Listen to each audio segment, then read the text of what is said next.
إن الحمد لله نحمده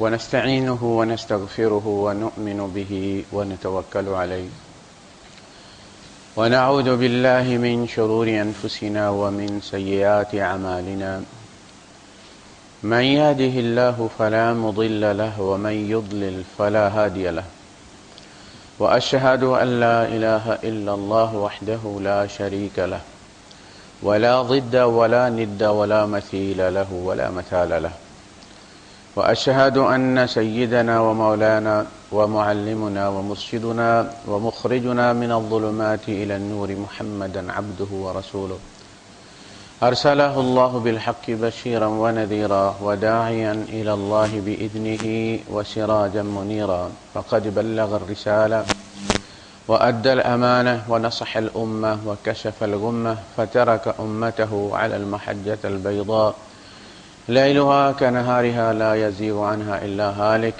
اللهم صل وسلم وبارك عليه وعلى آله وأصحابه وأزواجه وذرياته وأهل بيته أجمعين أما بعد فأعوذ بالله السميع العليم من الشيطان الرجيم بسم الله الرحمن الرحيم ولا تقربوا مال اليتيم إلا بالتي هي أحسن وقال تعالى إن الذين يأكلون أموال اليتامى ظلما إنما يأكلون في بطونهم نارا وسيصلون سعيرا صدق الله العظيم رب اشرح لي صدري ويسر لي أمري واحلل عقدة من لساني يفقهوا قولي آمين يا رب العالمين۔ انسان اس دنیا میں مختلف رشتوں میں بانٹ کر بھیجا گیا ہے۔ یہی رشتے اس کا امتحان ہے، یہی اس کا میدان ہے۔ انسان انہی کے ذریعے قسطوں میں مرتا ہے۔ جب کوئی رشتہ مرتا ہے تو اس سے منسوب جو انسان کی میموری ہوتی ہے، وہ بھی یادیں جو ہوتی ہیں، جو تعلقات ہوتے ہیں، وہ بھی ختم ہو جاتے ہیں۔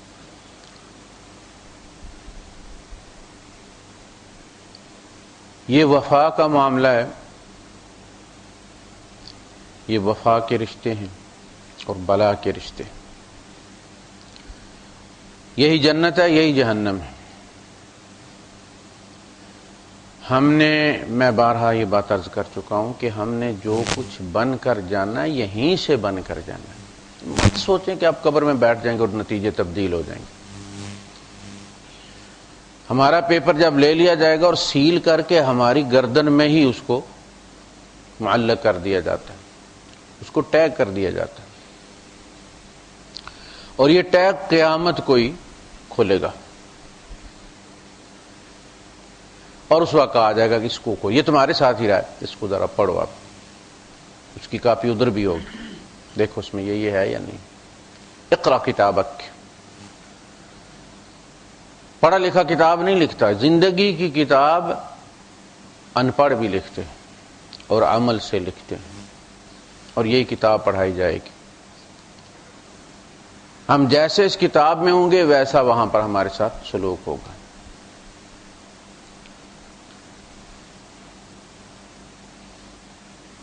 تو جنت جہنم جو بھی ہے اس کی ڈیسٹینیشن یہیں سے فیصلہ ہو کے جانا ہے، رستے میں فلائٹ تبدیل نہیں ہوگی۔ بندہ کہے گا، اللہ پاک بیان کرتا ہے، قال رب ارجعون، جب ہمارے وصول کرنے والے پہنچیں گے اور اس بندے کو لے لیں گے تو وہ کیا کہے گا؟ حتی اذا جاء احدهم الموت قال رب ارجعون، اے اللہ تو مجھے پلٹا دے، مجھے واپس جانے دے، لعلی اعمل صالحا،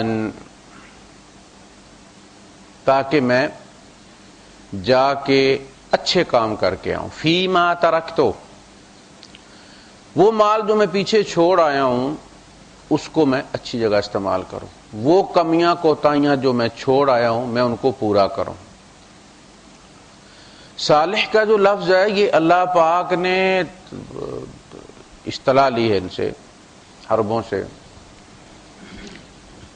کہ کوئی چیز آپ کے پاس جب ہوتی ہے تو اپنے کام، اپنے جاب کے لیے جب تک فٹ ہوتی ہے تب تک وہ صالح ہوتی ہے. نہیں تو پھر اس کا کیا کیا جاتا ہے؟ تصلیح. تصلیح الکہرباء. آپ دیکھ رہے ہیں یہ تصلیح کیا ہے؟ جو کمی ہو گئی اس کو پورا کرنا، جو خرابی ہو گئی اس کو درست کرنا. یہ اصلاح جسے ہمارے یہاں کہتے ہیں، اصلاح. تو اگر وہ صالح نہیں رہا تو اس کو صالح بنانا اصلاح ہے، تسلیہ جس کو عربی میں کہتے ہیں. پیالہ جب ہمارے یہاں ہوتا ہے تو پانی پیتے ہیں ہم، دودھ پیتے ہیں، چائے پیتے ہیں، پھر اس میں ایک ہیئر لائن فریکچر آ جاتا ہے، کبھی گرتا ہے، کچھ دوسرے برتن سے ٹکراتا ہے تو ایک لکیر پڑ جاتی، جس کو ہمارے یہاں ڈاکٹر کی زبان میں اسے وہ ہیئر لائن فریکچر کہتے ہیں. کہ ہڈی ٹوٹی نہیں، ٹوٹی ہے لیکن ٹوٹی نہیں، فریکچر ہو گیا ہے لیکن ہیئر لائن فریکچر ہے. جب اس پیالے میں ہیئر لائن فریکچر آ جائے، دراڑ پڑ جائے، اب وہ صالح نہیں رہا، بلکہ یعنی اب اس کا استحقاق اس گھر میں رہنے کا نہیں رہا. اب وہ مالک کی مرضی پر ہے کہ جب تک اس کا موڈ ہے اس کو رکھے، استعمال کرتا ہے، اسے 10 سال استعمال کرتا رہے. اور ہو سکتا ہے کہ کسی دن نظر پڑ جائے کہ اٹھا کے پھینکو اس کو، یہ کیا رکھا ہوا ہے؟ اسی دراڑ کے اندر تو وہ جراثیم پیدا ہوتے ہیں، نکالو باہر پھینکو. یعنی اب اس کا وہ یہ نہیں کہہ سکتا مجھے یہاں رہنے دو. کیوں رہنے دو بھائی؟ جو ہم نماز پڑھتے ہیں نا اس میں دراڑیں دراڑیں، استحقاق نہیں ہے ہمارا کہ ہم یہ کہیں کہ اللہ اس کو قبول کر لے. جو بھی ہم نیکی کرتے ہیں کہیں نہ کہیں اس میں دراڑ ہوتی ہے، ہم ڈال دیتے ہیں اس میں.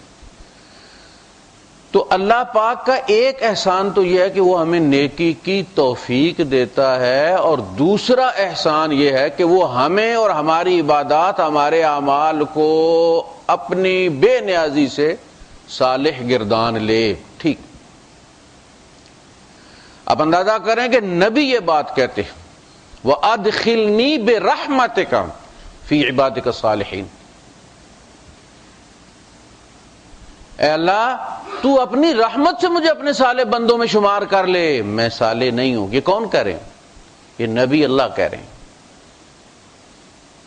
اور ہم 4 نمازیں پڑھ لیتے ہیں تو اللہ پر گلے پالنے شروع کریں، میں تو اتنا نیک ہوں، بس اللہ میرے ساتھ یہ کر رہا ہے. وہاں زندگیاں گزر گئی ہیں. اور حضرت سلیمان علیہ السلام نے جب وہ چیونٹی کی آواز سنی، بادشاہ تھے نا، تو بادشاہ کی ادا کو سمجھتے تھے کہ اس کو کتنی فکر ہے اپنی رعایا کی. یا ایھا النمل ادخلوا مساکنکم لا یحطمنکم سلیمان وجنودہ. چیونٹیوں گھس جاؤ اپنے اپنے بلوں میں، سلیمان آ رہا ہے اور وہ کہیں تمہیں کچل نہ دے، اور اس کے لشکری تو نہ کچل دیں. وہم لا یشعرون، کیا پتہ چلے گا کوئی چیونٹی نیچے آ گئی ہے. تو آپ مسکرائے کہ اس کو کتنی فکر ہے اپنی عوام کی. جو بادشاہ ہوتا ہے اسے اپنے ارد گرد کی خبر رکھنی چاہیے کہ کون سا خطرہ کب میری عوام پر آ رہا ہے. اس نے خیال رکھا ہوا کہ سلیمان آ رہا ہے اور نقصان ہو. ہوا چلی نا تیز، تو یہ نشانی ہوتی تھی سلیمان علیہ السلام کی کہ ہوا جب چلتی تھی تو یہ ان کے تخت کو اڑا کر لے جاتی تھی. اس کا باقاعدہ روٹ تھا، وہیں تک جاتی تھی. ان کی مرضی سے تیز چلتی تھی، ان کی مرضی سے وہ کبھی آرام سے، موڈ جیسا ہوتا ہے بندہ کبھی چہل قدمی کرتا ہے کبھی تیز چلتا ہے. تو انہوں نے جب وہ فتبسم ضاحکا من قولها، تو آپ نے ہنستے تبسم فرمایا اس کی اس بات پر کہ لو بھائی ایک ہم بادشاہ ہیں اور ایک یہ بھی بادشاہ ہے، کتنی خیر خواہ ہے. یعنی یہ ہوتی ہے اصل میں بادشاہی. وقال رب اوزعنی ان اشکر نعمتک التی علی وعلی والدی وان اعمل صالحا ترضاہ وادخلنی برحمتک فی عبادک الصالحین. اللہ تیرا شکر ہے، تیرا احسان. چیونٹی والی جگہ میں بھی ہو سکتا تھا، وہ بھی تو اللہ کی مخلوق ہے نا.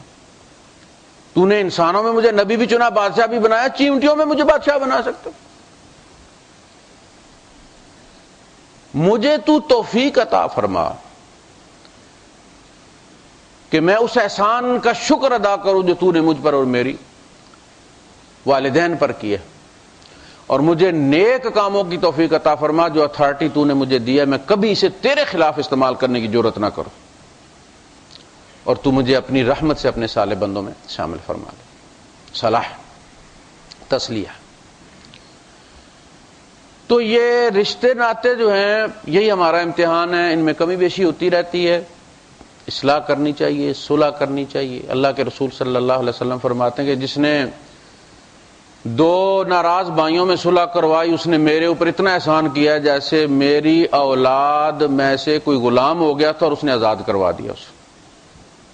یہ امت نبی کریم صلی اللہ علیہ وسلم کی امت ہے، یہ سرمایہ ہمارے نبی کا، اور ہم سارے ڈبونے پہ لگے، ہر بندہ اس میں سوراخ کر رہا ہے۔ فرمایا تم جب تک مومن نہ ہو جنت میں نہیں جا سکتے۔ لا تدخلوا الجنت حتی تؤمنوا ولا تؤمنوا حتی تحابوا، اور تم مومن نہیں ہو سکتے جب تک کہ تمہیں آپس میں محبت نہ ہو۔ طے کر دیا گیا۔ نفرتیں پالتے ہو، مساجد نفرتوں کی بنیاد پر بناتے ہو، تم مسجد میں بیٹھے ہو، اللہ کے گھر میں بیٹھے ہو، تمہارا اندر نفرت سے بھرا ہوا دوسرے کلمہ گو کے لیے، تو تم مومن تو نہیں۔ یعنی کیا چیز ہے جس طرح نبی کریم صلی اللہ علیہ وسلم نے نہیں سمجھا؟ المؤمن للمؤمن کالبنیان، مومن تو مومن کے ساتھ اس طرح ہوتا ہے اس امت میں کہ جیسے یہ امت ایک دیوار ہے اور مومن اس کی اینٹیں ہیں، اور یہ اینٹیں آپس میں اس طرح تعاون کرتی ہیں۔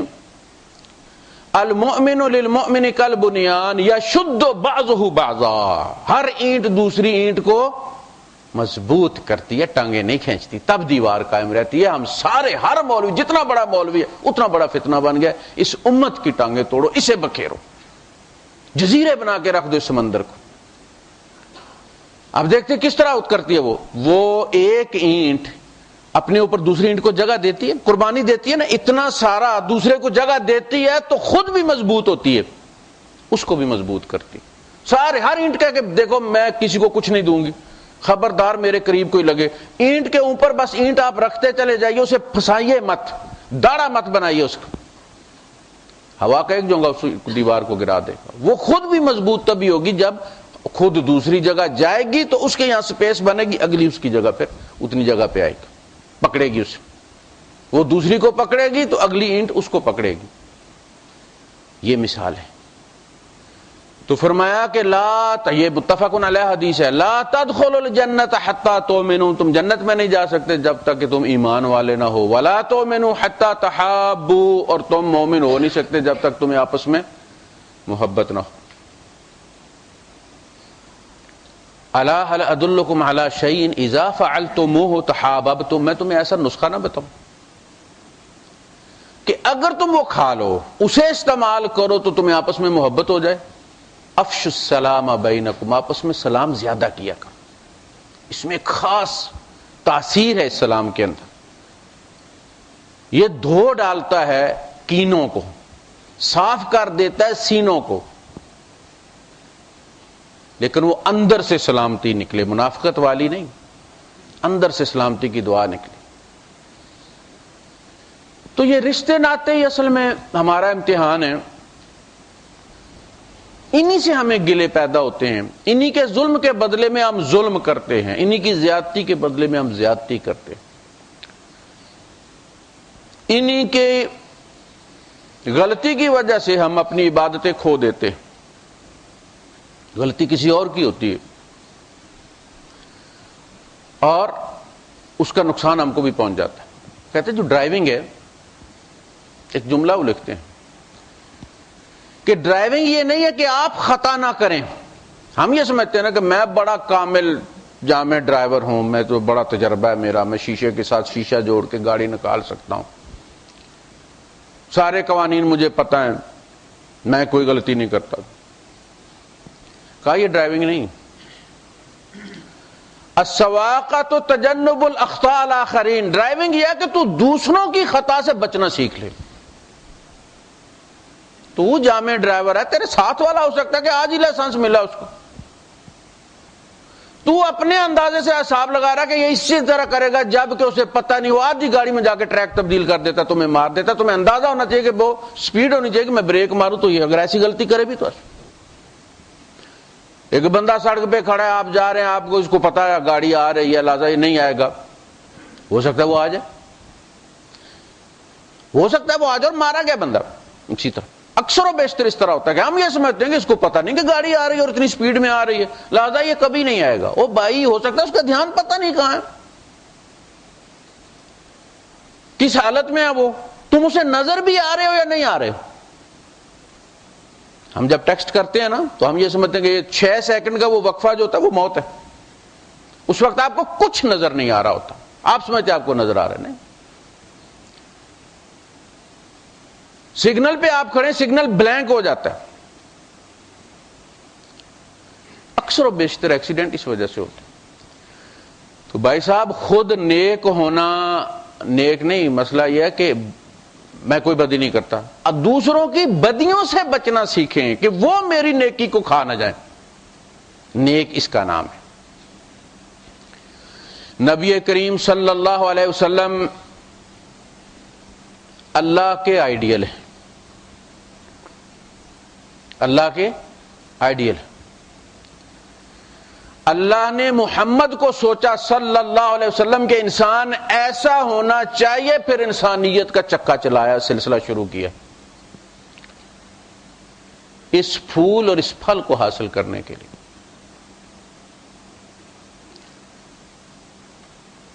کمال کی ہستی, کمال کی ہستی,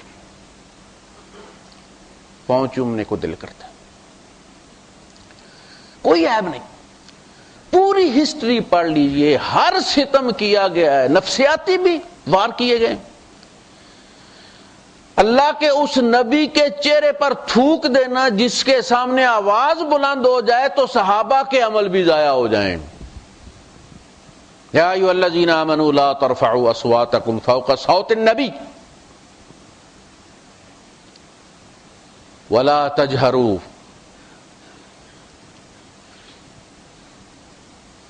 دیکھو ایمان والو, ان کی آواز پر تمہاری آواز بلند نہیں ہونی چاہیے. ولا تجہروا لہ بالقول کجہر بعضکم بعضا, اور ان کے سامنے اس طرح کھل کر بات مت کیا کرو جس طرح تم ایک دوسرے کے ساتھ بے تکلفی سے کرتے ہو. ایسا نہ ہو کہ تمہارے اعمال حبط ہو جائیں. ان تحبط اعمالکم وانتم لا تشعرون, تمہارے اعمال حبط ہو جائیں, سارا ڈرافٹ ہی ڈیلیٹ ہو جائے اور تمہیں پتہ بھی نہ چلے. قیامت کو ڈبل کلک کرو تو ہو ہی کچھ, فولڈر از ایمپٹی. اس ہستی کے منہ پر تھوک کر ان کی بیٹی کو طلاق دینا, ابو لہب کے بیٹے نے کیا تھا, کچھ نہیں کیا نبی کریم صلی اللہ علیہ وسلم. آپ کہہ سکتے ہیں مکے میں کمزور تھے, مدینے میں تو طاقتور تھے, لینے نہیں دینے والوں میں تھے, میدان بھرا ہوا ہے, ٹوپے بھر بھر کے دے رہے, بندہ کہتا ہے ذرا ہاتھ کھلا کریں. کچھ تیرے مال کا تیرے باپ کا مال نہیں, بدو ہے, مسکرائیں مسکرائیں. یہ ہے نیکی. کوئی مشتعل نہیں کر سکا نبی کریم صلی اللہ علیہ وسلم کو. اسی لیے فرمایا کہ اللہ کی قسم میں غصے میں ہوں یا خوشی میں, اس منہ سے وہی نکلتا ہے جس پہ میرا رب راضی ہوتا. رب کے خلاف کوئی بات نہیں نکلتی. اس بندے کو کیا کیا, اس کو فرمایا ادھر آ, اپنے گھر لے گئے, 9 حجروں میں اسے گھمایا ہے, کہا یہاں جو قابل استعمال چیز تمہیں نظر آتی ہے اچھی لگتی ہے اٹھا لو. اس نے کہا یہ تو ہے ہی کچھ نہیں. اس نے تو یہ سمجھا ہوگا نا کہ اپنا گھر بھر کے پھر یہ فالتو بانٹ رہے ہیں اور گھر میں فاقہ ہوتا ہے. اس نے کہا کہ میرا دل صاف ہو گیا. آپ نے فرمایا اب ان بندوں کے سامنے یہ بات کہو, یعنی میں نے, میرا دل تو صاف ہے, جن کے سامنے تم نے وہ بات کہی تھی ان بندوں کے سامنے کہو تاکہ ان کے دل میں جو تمہارے خلاف ہے وہ نکل جائے. وہ بندہ آیا اور اس نے کہا میں نبی اللہ کے رسول سے بالکل میرا میں معافی مانگتا ہوں, مجھ سے غلطی ہو گئی, ایسا کچھ بھی نہیں, ان کے تو اپنے گھر میں کچھ نہیں. حضرت عیسیٰ علیہ السلام نے معاف کیا اس حالت میں کہ وہ بدلہ لینے کی حالت میں ہی نہیں تھا. کہ جنہوں نے میرے اوپر زیادتی کی میں نے ان کو معاف کی. عیسائی اس بات کو بڑا کوٹ کرتے, کہا تمہارے نبی نے اس وقت معاف کیا جب وہ بدلہ ہی نہیں لے سکتے تھے، معاف نہ کرتے تو کچھ کر نہیں سکتے تھے۔ ہمارے نبی نے تو اس وقت معاف کیا جب وہ سامنے بیٹھے تھے، ان کے سر بھی اتارے جا سکتے، سارے شکست خوردہ تھے، جنگی قیدی تھے،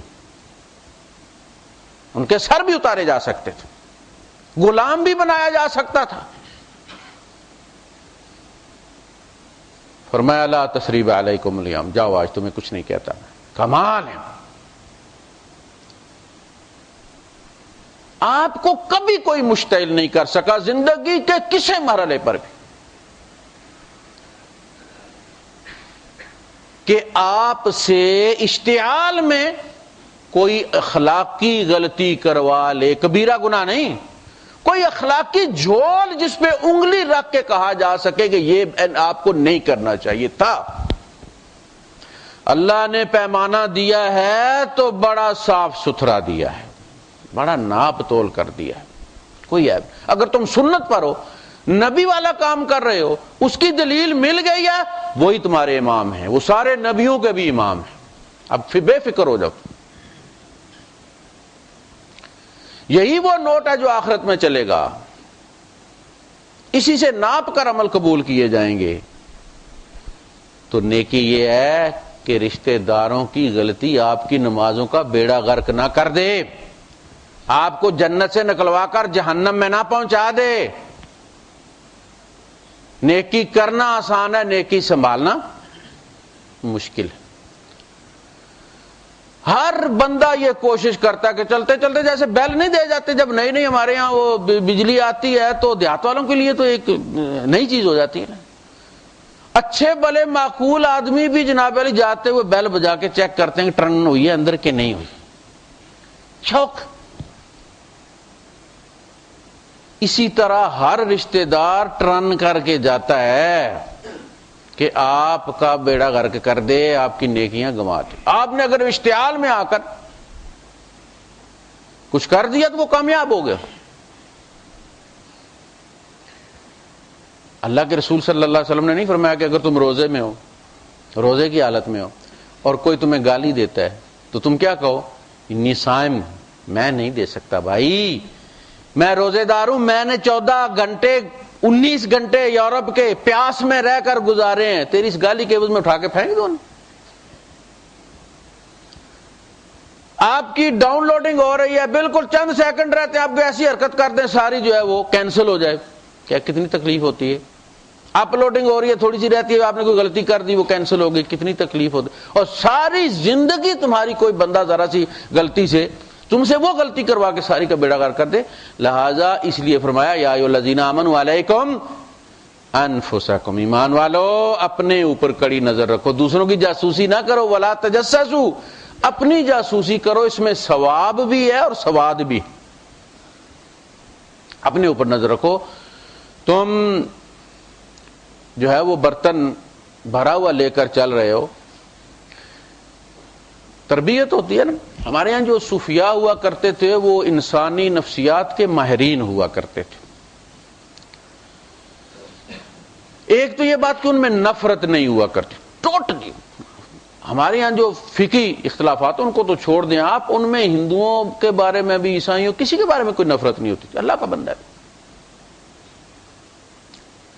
عیسائیت تو اللہ جانے وہ جانے حساب لے لے گا، مجھے اس کے ساتھ بھلا کرنا ہے، نیکی کرنی۔ جب آپ غیر مذہب والوں کے ساتھ کرنے کی آپ کو عادت ہو جائے گی تو ظاہر اپنوں کے ساتھ بھی پھر آپ کریں گے۔ تو بندے کو دے کر پیالہ بھیجا، بادشاہ تھا، صوفی بن گیا تھا، دوست ملنے آیا، اس نے دیکھا وہ سارا کچھ ان کے پاس صوفے غلیچے سب کچھ لگا ہو، اتنی بڑی حویلی، نوکر چاکر سب، پیر بھائی تھے آپس میں۔ اس نے کہا یار اس نے اچھا فدو لگایا ہوا ہے قوم کو، بنا ہوا پیر ہے، خلیفہ مجاز بنا ہوا ہے، اور حالت یہ ہے کہ بادشاہ ہے، اس سے تو میں اچھا ہوں، میرے گھر میں کچھ بھی نہیں ہے، فقیر ہوں، درویش ہوں۔ یہ ایک ٹکٹ میں 2 شو دیکھ رہا ہے، ادھر فقیری پہ بھی ہاتھ رکھا اور بادشاہی بھی کر رہا۔ انہوں نے دیکھ لیا کہ یہ بندہ جو ہے وہ کیا سوچ رہا ہے، کیا خیال آ رہا اسے، چہرے کے تغیرات کو وہ دیکھ رہے تھے۔ انہوں نے کہا اچھا جو خاطر مدارت کرنی تھی اس کے بعد انہیں ایک بھرا ہوا پیالہ جو ہے وہ پکڑا دیا دودھ کا اور کہا کہ بازار کا ذرا چکر لگا کر آئیں آپ، اور ساتھ ان کے ایک جلاد کو پکڑا دی تلوار کے، جہاں ان سے دودھ چھلکے وہاں ان کی گردن اتار دینی ہے۔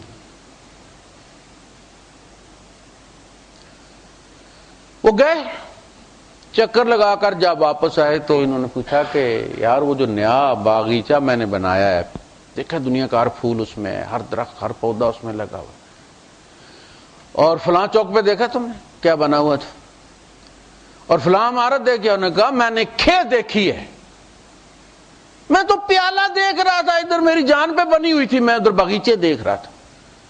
کہا یہی میرے کچھ صاحب، یہ جو تمہیں غلیچے نظر آ رہے ہیں مجھے نہیں نظر آ رہے، میری پیالے پر نظر ہے۔ اسرائیل مجھے پشت پہ کھڑا نظر آتا ہے، یہ باہر ہے میرے دل میں نہیں ہے۔ اور کچھ لوگ ہوتا کچھ نہیں ہے پاس، لیکن خواہش ایسے ہر وقت رال ٹپک رہی ہوتی کہ فلاں بھی میرے پاس ہوتا، فلاں بھی میرے پاس ہوتا، فلاں بھی میں۔ وہ بندہ شیطان کے لیے بڑا سافٹ پرے ہوتا ہے، بڑا ایزی پرے، بڑا آسان شکار، ذرا سی وہ لالچ دیتا ہے جھٹ اسے کرپشن کروا لیتا ہے۔ تمنائیں، اللہ پاک نے فرمایا وغرتکم الامانی، اور تمہیں تمناؤں نے دھوکہ دیا ہے، تم ان کے پیچھے لگے رہے ہو، تم نے یہ نہیں دیکھا کہ تمہارا مقدر طے کر دیا گیا۔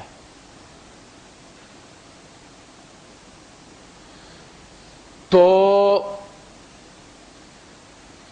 وہ اس طرح تربیت کرتے تھے۔ ابراہیم بن ادم جو تھے یہ ایک صوبے کے گورنر بھی تھے خلیفہ کی طرف سے، اور وہاں کے حاکم بھی تھے، جیسے یہاں حاکم بھی۔ اور تو ایک دن شکار کے لیے نکلے،